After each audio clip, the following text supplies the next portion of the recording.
हरे कृष्णा कृष्ण कृष्ण हरे हरे हरे राम राम राम हरे हरे। नमस्कार दर्शक बंधु, आज के आरेकटी नतून भिडियो आपनादेर जन्य। आजकेर भिडियो आमरा आलोचना करब बृहस्पतिर गोचर। আর বৃহস্পতির গোচর হবে 15 মে 2025 মিথুন রাশিতে।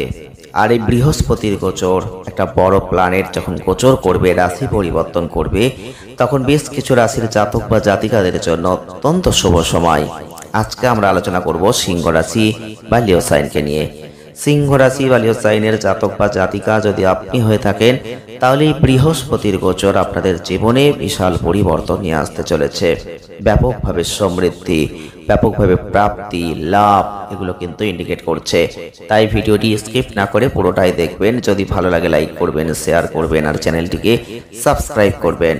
বৃহস্পতি যেটা হচ্ছেন দেবগুরু, বৈদিক জ্যোতিষশাস্ত্র মতে এই গ্রহটার একটা অনুকূল ভাব কিন্তু আছে।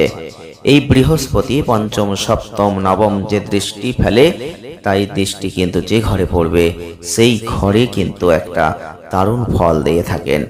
তাই বৃহস্পতি কিন্তু ছিলেন বা এখনো রয়েছেন সেটা শুক্র দ্বারা নিয়ন্ত্রিত বৃষ রাশিতে, আর সেখান থেকেই তিনি বুধ দ্বারা নিয়ন্ত্রিত মিথুন রাশিতে গোচর করবেন 15 মে 2025।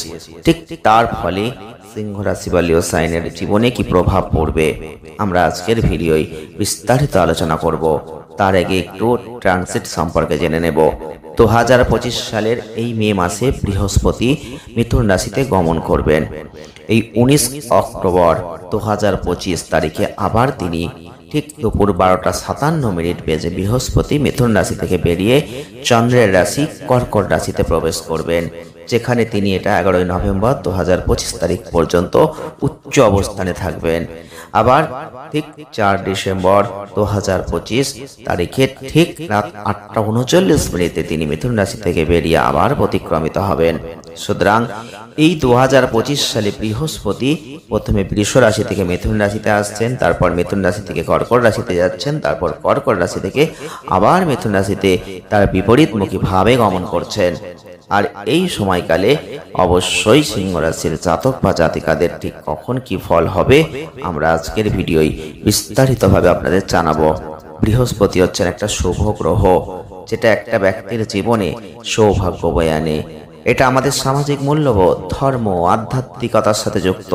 আমাদের মধ্যে ধর্মের অনুপ্রেরণা জাগিয়ে দেয়। এটা আমাদের সঠিক ভুল এগুলো সম্পর্কে শিক্ষা দেয়, আমাদের জীবনের চ্যালেঞ্জ নেওয়ার জন্য প্রস্তুত করে দেয়, আমাদের মূল্যবোধ, সংস্কৃতির ভারসাম্য বজায় রাখার গুরুত্বের উপর জোর দেয়। আর এই গ্রহ যখন তার রাশি পরিবর্তন করবেন, তখন কোনো না কোনো প্রভাব তো রাশিচক্রের উপর পড়বেই।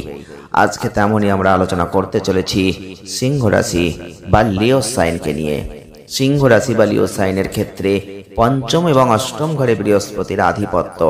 2025 সালে এই বৃহস্পতির গোচর অনুসারে বৃহস্পতি আপনাদের রাশি চক্রের একাদশ ঘরে প্রবেশ করছেন।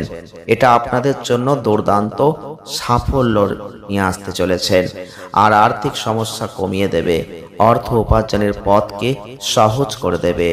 আপনি ভালো বেতন পেতে পারেন, অর্থের সমস্যা যা ছিল দূর হবে।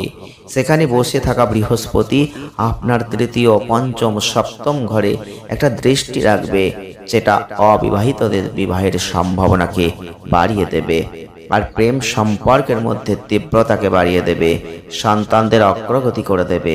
যদি আপনি সন্তান চান তাহলে সেটা সম্ভব এই সময়। আপনি পড়াশোনা করলে দুর্দান্ত সাফল্য অর্জন করবেন, দ্রুত আর্থিক লাভ দেখতে পাবেন। আপনি কোনো ধরনের সম্পত্তি পেতে পারেন উত্তরাধিকার সূত্রে, কোনো গোপন অর্থ আপনি এই সময় পেতে পারেন। আপনার ভাই বোনদের সাথে মিশতে পারার একটা ভালো সুযোগ এই সময় আসতে পারে। তবে অক্টোবর মাসে বৃহস্পতি দ্বাদশ ঘরে কর্কট রাশিতে প্রবেশ করলে শারীরিক কিছু সমস্যা খারাপ হবে। সেই সময় আপনাকে সতর্কতা, সাবধানতা রাখতে হবে। আপনার ব্যয় বৃদ্ধি পাবে। তবে ডিসেম্বরে যখন এটা আবার প্রতিগামী অবস্থানে একাদশ ঘরেই প্রবেশ করবেন, তখন আপনার অর্থ অর্জনের জন্য কঠোর পরিশ্রম করতে হবে। আপনার পছন্দগুলো অর্জনে একটু বিলম্ব চলে আসতে পারে, তাই এই সময় একটু খেয়াল রাখতে হবে নিজের প্রতি। তাই সতর্ক সাবধানতা রেখে যদি আপনি চলতে পারেন, সিংহ রাশির মানুষ হয়ে থাকেন, তাহলে এই বৃহস্পতির গোচর আপনাদের জন্য সব থেকে দারুণ সময়, দারুণ লাভান্বিতের জায়গা নিয়ে আসবে। একটা গোল্ডেন টাইম কিন্তু আমরা বলতেই পারি। তাই চোখ কান আপনাকে খোলা রেখেই কিন্তু চলতে হবে। তবে কিছু প্রতিকার আপনি করতে পারেন। বৃহস্পতিবার করে যদি পারেন কপালে হলুদ বা চাবড়ানের তিলক লাগাবেন, সেটা আপনাদের জন্য দারুণ হতে চলেছে। আজকের ভিডিওটি এ পর্যন্তই। যদি ভালো লাগে লাইক করবেন, শেয়ার করবেন আর চ্যানেলটিকে সাবস্ক্রাইব করবেন। সকলে ভালো থাকবেন, সুস্থ থাকবেন। দেখা হবে নেক্সট ভিডিওয়। ধন্যবাদ।